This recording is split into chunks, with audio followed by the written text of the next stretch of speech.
Áudio 49 do livro Autobiografia de Madame Guyon. Capítulo 39. Satisfeita com a ordem de Deus. A ordem da divina providência faz com que todo o governo e conduta de uma alma sejam completamente consagrados a Deus. Minha filha tinha varíola. Mandaram um médico de Genebra que a examinou. O padre Lacombe entrou então para visitá-la e orar com ela. Deu-lhe sua bênção. Logo depois, ela se recuperou de um modo admirável. A perseguição dos novos católicos contra mim continuava e aumentava. Todavia, com tudo isso, não deixei de fazer-lhes todo o bem que estava em meu alcance. A preceptora de minha filha vinha às vezes conversar comigo, mas havia muita imperfeição em seus discursos, embora fossem sobre assuntos religiosos. O padre Lacombe regulou muitas coisas com respeito à minha filha, o que irritou tanto a sua preceptora que sua amizade anterior se converteu em frieza. Ela tinha graça, mas frequentemente sofria com sua predominante natureza. Eu lhe dizia o que pensava sobre suas faltas, quando era orientada interiormente a fazê-lo. Mas, de qualquer forma, naquele momento, Deus a iluminou para ver a verdade do que eu havia dito, e ela passou a ser mais esclarecida desde então. Apesar de sua frieza para comigo, tornara a acontecer. As discussões entre ela e minha irmã ficavam cada vez mais ásperas e violentas. Minha filha, que só tinha 6 anos e meio, por suas pequenas habilidades, encontrou uma maneira de agradar a ambas, optando por fazer seus exercícios 2 vezes, primeiro com uma e depois com a outra, o que não durou muito tempo.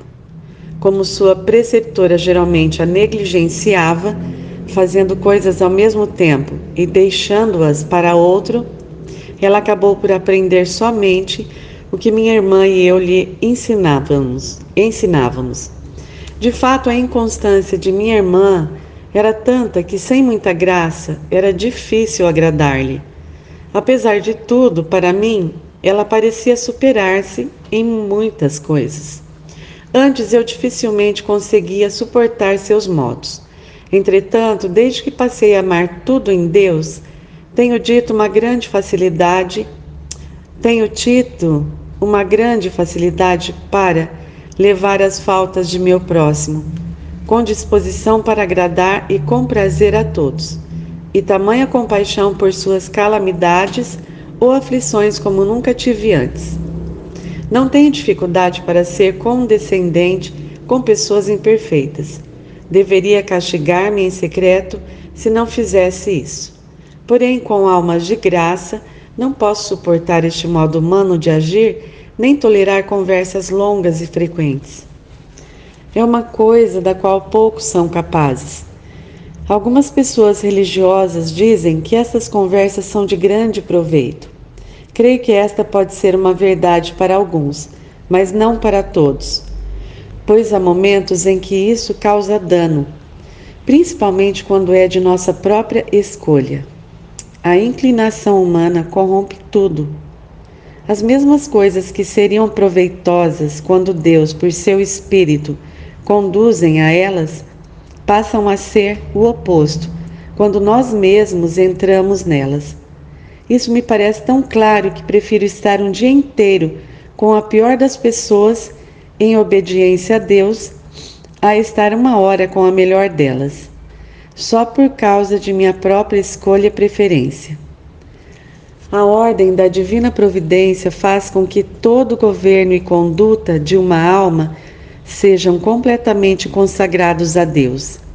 Ao mesmo tempo em que se entrega fielmente a isso, ela fará todas as coisas corretas e boas e terá tudo o que quiser, sem seu próprio cuidado, porque Deus, em quem ela confia, a faz, em cada momento, fazer o que Ele requer e facilita as ocasiões apropriadas para isso. Deus ama o que é de sua própria ordem e de sua própria vontade, não segundo a ideia do homem meramente racional ou até esclarecido. Pois ele oculta essas pessoas dos olhos dos outros para mantê-las nessa pureza oculta para si mesmo. Porém, o que acontece é que essas almas cometem alguma falta, pois não são fiéis, rendendo-se a si mesmas no momento presente. Muitas vezes, avidamente empenhadas em algo, ou desejando ser mais fiéis, elas deslizam em muitas faltas que não podem prever nem evitar. Então Deus abandona as almas que confiam nele? Certamente que não. Antes ele preferiria operar o milagre para impedir que caíssem, se elas estivessem resignadas o bastante a ele.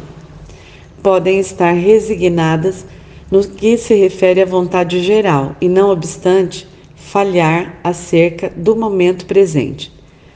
Estando fora da ordem de Deus, elas caem. Renovam tais quedas uma vez que continuam fora dessa ordem divina.